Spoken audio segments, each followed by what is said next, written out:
today as Tami giggles because Boom Boom is in the house. And it is appropriate that we say in the house, right, Mike? Yes, absolutely. See? There's no pun intended. Everything's always there. Absolutely. Great topic today. Yes. When you're selling a house, obviously you want to be, when you're selling anything, you're always wanting to make the best presentation possible. Right. And so that's the goal here. We want to be able to talk about what's the best way that we can present the house so that it will get the most value. Yeah, we did I have a show on this channel, Minute with Mike, and we did 3 different segments with my stager and interior decorator. And when the shows aired, I had no idea people were so fascinated by preparing a home for sale. Again, it's something I've been doing over 20 years, so sometimes I forget that people don't really know what to do to get their homes ready. Right. So those 3 episodes are on SCVTV to watch, and I thought we'd touch and give some free tips to our homeowners out there that are thinking about getting their home on the market this spring. So. Cool. So one thing that I've always thought is you should create a natural canvas, but people don't know exactly what that means to create a natural canvas. Can you give us an idea of what that would mean? When you think of a home, there's obviously what most people hear: light, bright, and airy, right? That is truly crucial. Like you said earlier, blinds open, all the lights on, really get it cheery. And then the second thing that comes into play is uncluttered. If you don't use it every single day, it's clutter. If it's not purposely staged in a home for decoration, we consider it clutter. So when you walk into somebody's kitchen or bathroom and you see 14,000 appliances and you can't even see what kind of stone is on the counter, that's clutter. Bathrooms especially, sometimes our lady friends on Valentine's Day will go overboard and put so much makeup on, but then they leave all that junk laying around. And people can't picture themselves in the homes. Right. But more specifically, what I thought we'd touch bases on is the amount of value I can get out of a home. Now, statistically, we know my homes sell for higher price quicker anyways. And people ask me why, and I say because most of them are professionally staged, and we go in there and do what matters the most. It's really amazing how inexpensive it is to do some remodels in kitchens and baths and backyards, which are our most important things. A little bit of granite in a bathroom and a little bit of new vanity and some flooring. It might cost you $2,000 to do that. There's plenty of contractors that do a wonderful job here locally in Santa Clarita that could do that. Kitchen granite, we could do as little as $3,000, maybe spend a total of $5,000 on a kitchen. So let's say we spent $10,000 on a home, and I'm talking an average price range, which for me is $500,000 and up.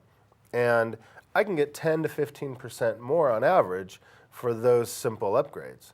So we're talking a $500,000 house, you spend $10,000, I might get you $50,000, $60,000 more for it. And then prices are shooting up so fast, and a lot of the buyers are sick of looking at these old beat up foreclosures and short sales that we had. But now that we have so many more standard sales and normal families moving around, it makes such a big difference in today's market. We were talking here before we came on, and you had mentioned that you could actually increase the value of your home by as much as $50,000 by maybe investing $10,000 to get it fixed up, right? I mean, you were throwing those numbers around. We just said that, right? We just said okay. that. No. But no. I know you did. But Hi, Dave. Welcome to the program. We're just playing with you, buddy. Yes. No, absolutely, that's true. No, but what I'm getting at though is that specific examples of that. I mean, you know for a fact that. Oh yeah, that absolutely goes on. No, absolutely. You've seen that happen. Absolutely. And we have a home in Castaic that we put on the market last night, or sold last night. It was on the market 2 days. I went out and looked at the comparables. I do a full appraisal. I don't just look at the paper like some agents. And I said, this house is completely upgraded compared to the other 3 on the market. They were all $399 to $430. We put it on the market at $459 and got $455 last night for it. And I firmly believe it's because of the little upgrades. So when I'm dealing with a lot of my luxury clients, I say, yeah, we need to do that. But back to your canvas, your natural canvas, what that means to me, and it means a lot to a lot of different people, is a neutral playing ground for the buyer to look at. So if you have a fluorescent pink wall, you know, that's in your mind. You can't really picture your 8-year-old son living in that room. Or if you have, zebra striped curtains that, completely take over your living room, maybe you can't picture your Christmas tree in there. So we try to keep things as neutral as possible. We know Fannie Mae and Freddie Mac have more foreclosures than most. They've done extensive studies on beiges and light tones that are neutral.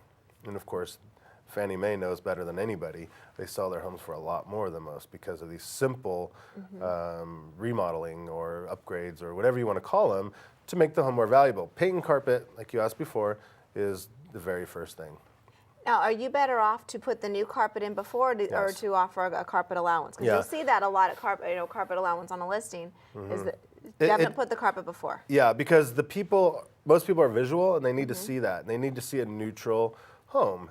And if you say, oh, I'll give you a $2,000 or $2,500 credit towards carpet, the buyers don't really see value in that. They see value in a home that they picture themselves living in. Right. So my clients always say, well, they might want brown carpet. I go, I don't care. Let them rip it out after. Right. If I can get you $5,000 to $10,000 more for the property, let's go ahead and do it. And is it a hassle? Yeah.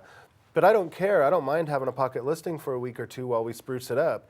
I can get my marketing in place. But then when we hit the market, we're going to sell it for a lot more money than the average Joe down the street that just has a nasty, cluttered house. Now, one of my pet peeves when I was showing homes, when I was selling real estate, was you walk into a home and it's beautiful. Your main areas are absolutely beautiful. Well, people, they open the closets. They open the pantries. They will even open your refrigerator. So everything has to be neat and in order, because if you open up a closet and there's things falling out, that automatically triggers people to think, maybe they don't really take care of things and this is all a front. And then they start thinking, what is hidden in this home that I don't know about, that wasn't taken care of? Do you agree with that? Well, yeah, you talk about storage areas, and a lot of agents don't agree with me on this, but the garages and closets are really important to me, because if they see something falling out of the closet, they go, well, maybe I don't have enough room in this house. So I encourage, first of all, I send my movers over with a box kit to help unclutter. Then I send the home stager over. I don't want to be the bad guy walking around after somebody has just employed me to sell their beautiful family home. I don't want to be the guy to be like, nah, nah, nah. So I send the professionals over and I make them do it. But yeah, if they see less storage, it's too small. If they see a disgusting backyard, it looks like, oh, that's a lot of maintenance, or it's a project.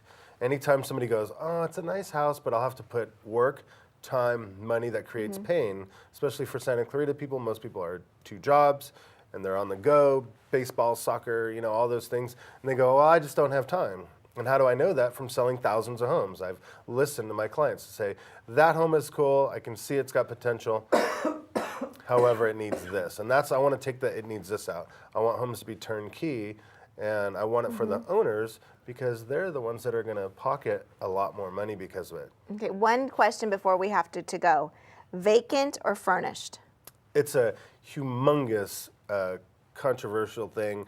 I particularly like vacant homes, but they have to be upgraded, clean, bright, neutral.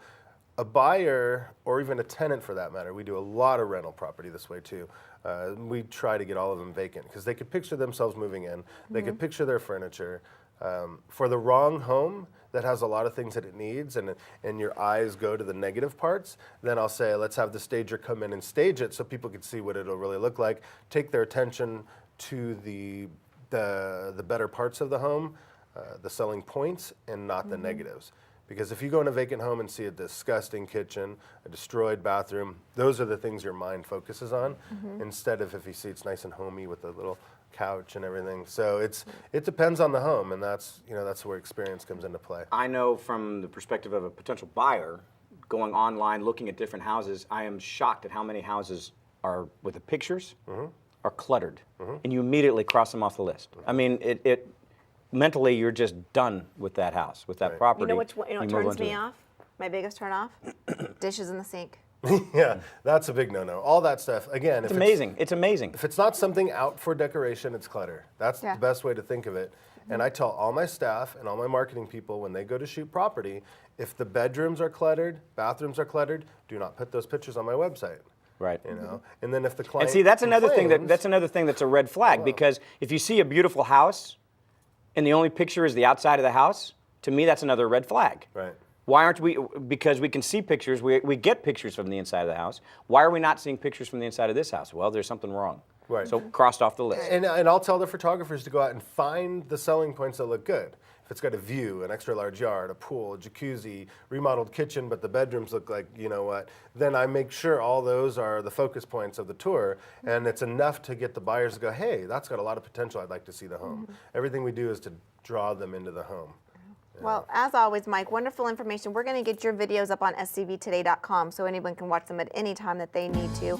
You always provide us with so much, and we just appreciate you. Oh, thank you. And happy Valentine's Day. Happy Happy Valentine's Valentine's Day Day. to you, and that does it for us today. Good show. Good program. Great show. Thanks for spending a part of your day with us. Hope you have a good rest of yours.